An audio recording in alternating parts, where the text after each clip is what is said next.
Yokai Watch the movie. I might as well start this off by saying that I have no knowledge whatsoever on Yokai Watch. I know it's not the most appealing thing to hear from a review like this, but let me explain. The most that I've heard about it is that it's like the new generation of Pokemon, where it began as an RPG game from Level 5, the same company that made the Professor Layton games, and would eventually grow into a major franchise with an entire game series, mangas, a TV show, and of course, movies.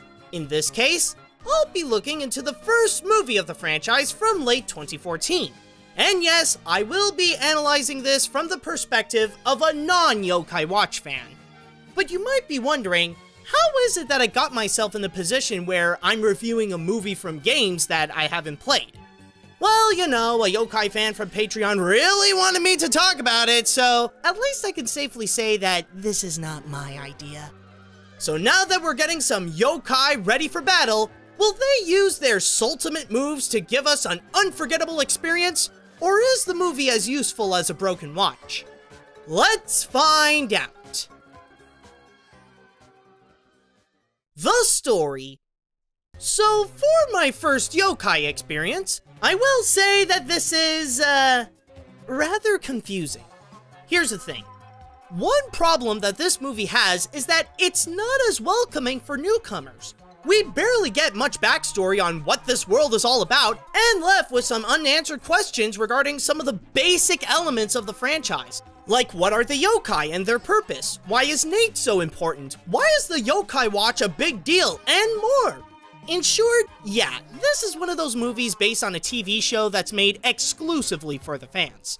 But even with the lack of knowledge on the yokai, I could tell that the story is the kind that feels more like an episode that the filmmakers had to stretch out to make it more than 90 minutes. I guess the big thing that's supposed to make this movie worthy is how Nate and the gang would go back in time to learn about the origins of the Yokai Watch. However, this would come at the cost of Nate not having the watch throughout the majority of the film and not even summoning any yokai until the very end.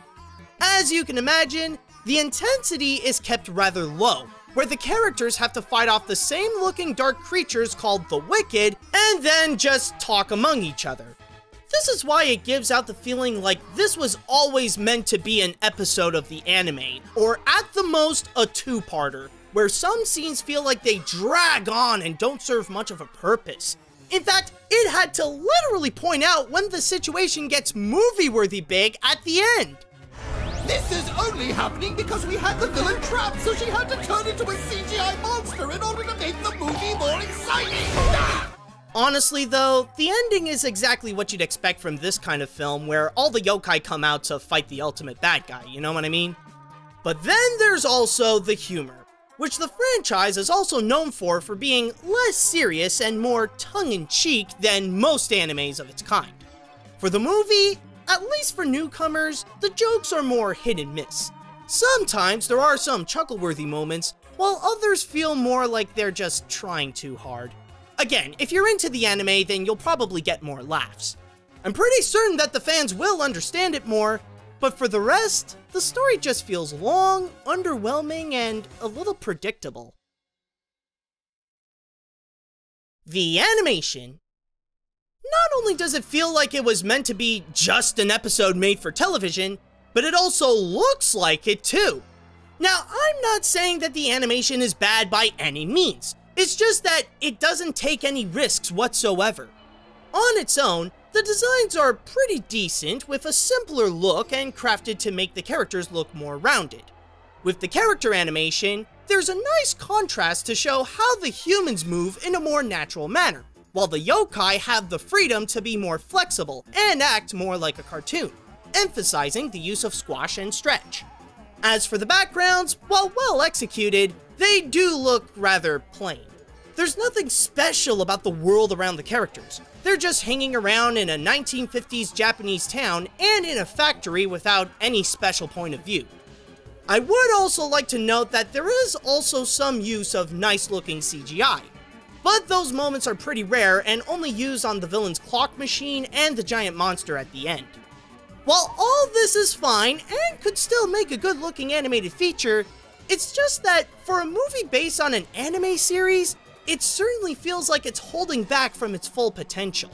I mean, the franchise is supposed to be about all these yokai creatures fighting off bad guys, right? Most of the action scenes here are just Nate and his grandpa from the past, along with a few yokai characters, fighting off the same group of shadow monsters over and over again.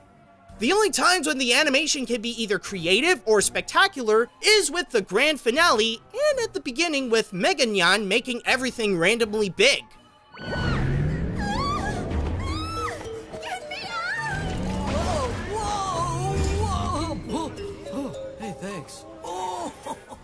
This actually plays a big part into why this feels more like an extended episode, because we don't see the characters go beyond what they normally present to us on television. Again, it's not that the animation is bad, it's actually pretty good. It's just that we know Yokai Watch could do a lot more than this for its first feature film. The characters. Even if I haven't seen the anime or played the games, I can tell that only 3 recurring characters have a purpose in this film. The rest, like Nate's friends and all the other yokai, only have a brief cameo and that's it. So with that said, let's get down to these guys, shall we? Now, one big downside about our heroes is that the movie doesn't bother to really flesh out their personality or show much of their emotional range, since it expects you to already know who these guys are and have an established fondness for them. As a result, for people who don't know Yokai Watch, they end up looking like one-dimensional characters. Like Nate is the young protagonist boy, Jibanyan is the gluttonous sidekick, and Whisper is the comic relief whose purpose is to give information about the yokai they're facing. But my big critique with him is just, seriously dude, you're not even hiding the fact that you're using a Pokédex. As for the new characters, their issue is not that they're flat, it's just that they're generic and predictable. Nate's grandpa, Nathaniel, is the wannabe superhero that can be highly stubborn, but then learns about the power of teamwork and having friends, while Hovernyan is the more serious and determined yokai that wants to help Nathaniel and save the world. Also, there's Master Nyada, who is literally a ripoff of Yogurt from Spaceballs, complete with the satirical look of Yoda and a heavy Jewish accent. Seriously, it's not even subtle how it wants to be yogurt. Remember, my friends, may the hose be with you. Boy, am I tired.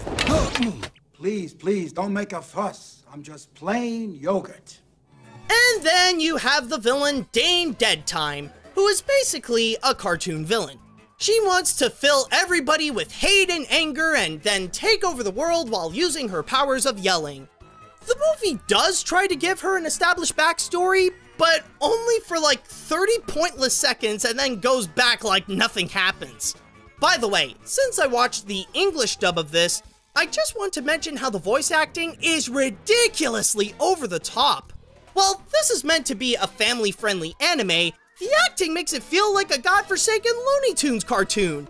I get that it wants to take itself less seriously, but this is not necessarily the type of film where you can go completely off the wall with your performance. But no matter how crazy the acting can be, it still doesn't change how the characters feel more forgettable and dull.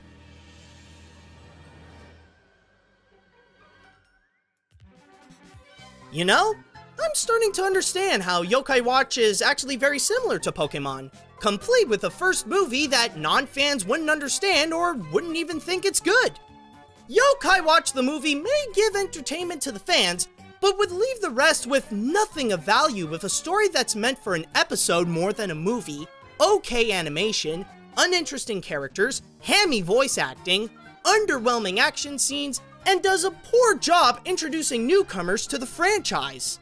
Like I said before, this movie is made exclusively to the yokai fans. Those that love playing the games and watching the anime will have a good time with this feature, but for those unfamiliar with the source material, it's not even worth watching. But there is one interesting fact that I can point out though. There are several scenes that feature an appearance from the mascot, Kumamon, where he would be just walking around and maybe interact with a few stuff. Why Kumamon? Why else? For the glorious Satan, of course!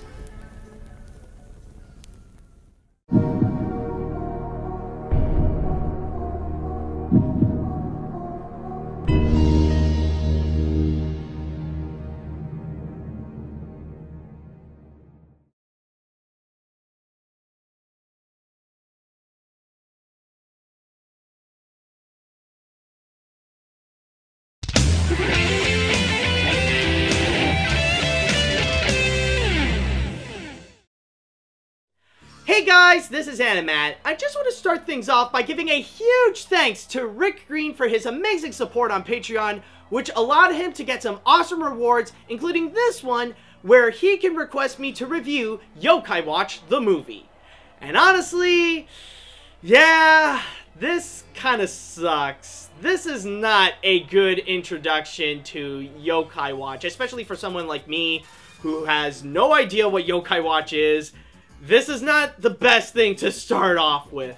And honestly, even for the type of movie that it is, like a movie based on a family-friendly anime that's all about collecting stuff and using those things to battle, it's not really that good, and the tempo of it is way off. Because when you think back of all those other movies that are kind of like Yokai Watch, when you think about stuff like Pokemon, or Digimon, or even Yu-Gi-Oh!, they do give you a good amount of the action that it's very well known for and why it has such a huge fan base to begin with. Like, at least in terms of the movies that they have. Like, when you think of Pokemon the first movie and plenty of others, they actually go and deliver much more than what the shows normally would, where you do get a lot of battles, but also they would have to face off like this huge legendary Pokemon. Like with the first one, they would have to go and encounter Mewtwo. And then you also got Digimon the movie, or the Digimon movies, where you do see a lot of Digimons fighting, and then also going into some major forms that they would normally never go into the TV shows and stuff like that. And even in Yu-Gi-Oh! The movie, like with Pyramid of Light, they would give you a good amount of duels in between, and also presenting some never-before-seen cards, and also a lot of action. And plus the fact with each of those, the quality of the animation would get a massive boost. Like, the colors would be richer, the movements would be a lot more smooth than you would ever find on television.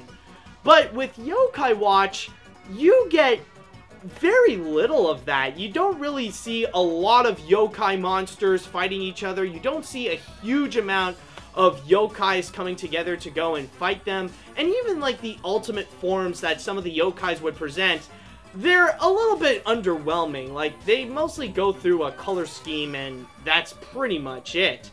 And even at that, like, they would save the ultimate battle where you see all the yokais and, like, they would all go and fight off bad guys. They would save that right at the end of the movie, where you would get 70 minutes of nothing, and then suddenly, that's when they roll out all the action that people have been waiting for.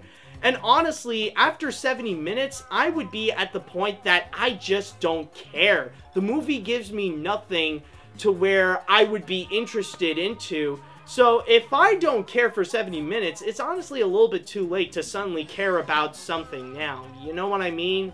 It's honestly just not that well crafted for the type of movie that it is. But anyways, that is pretty much it for Yokai Watch the movie, and now it is time that we shall move on to the animation hat.